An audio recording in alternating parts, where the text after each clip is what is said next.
When art, weather, and luck collide, magic happens.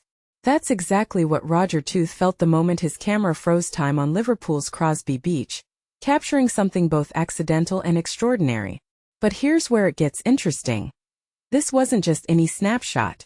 It became a moment of artistic revelation, echoing the same thrill photographer Eadweard Muybridge must have felt when he first proved that a galloping horse could leave the ground entirely.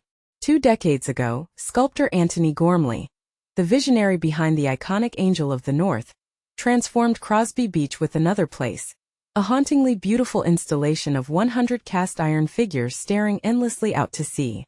Each life-size statue, slowly succumbing to rust and sand, embodies both permanence and decay. London-based photographer Roger Tooth had long dreamed of seeing this surreal scene in person. Finally, one autumn weekend in October 2025, he got his chance. "We'd gone up to Liverpool with my wife and a few friends," he recalls. "Sunday was our day for exploring art. We started at the Walker Art Gallery, ended the evening with a Guinness at the Philharmonic dining rooms, and in between we drove out to see the sculptures. The sight of those weather-worn figures gazing toward the horizon was absolutely mesmerizing. But nature had its own drama to add. Storm Amy was raging that day, sending gusts powerful enough to whip sand across the beach, and maybe as Tooth jokes, to propel a tiny dog into his frame.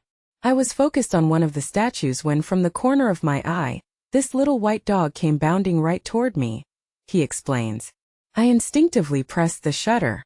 When I looked at my phone later, I couldn't believe that an iPhone, and my timing, had caught the dog mid-jump, suspended perfectly in the air." For someone who spent many years as the Guardian's head of photography, Tooth doesn't usually bother naming his photos. But this one, he admits, felt special.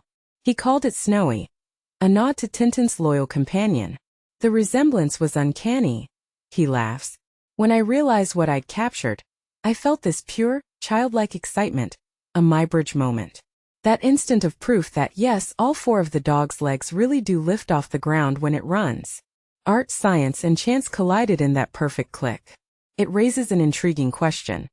Is the true power of photography in its precision, or in its ability to surprise us when precision fails?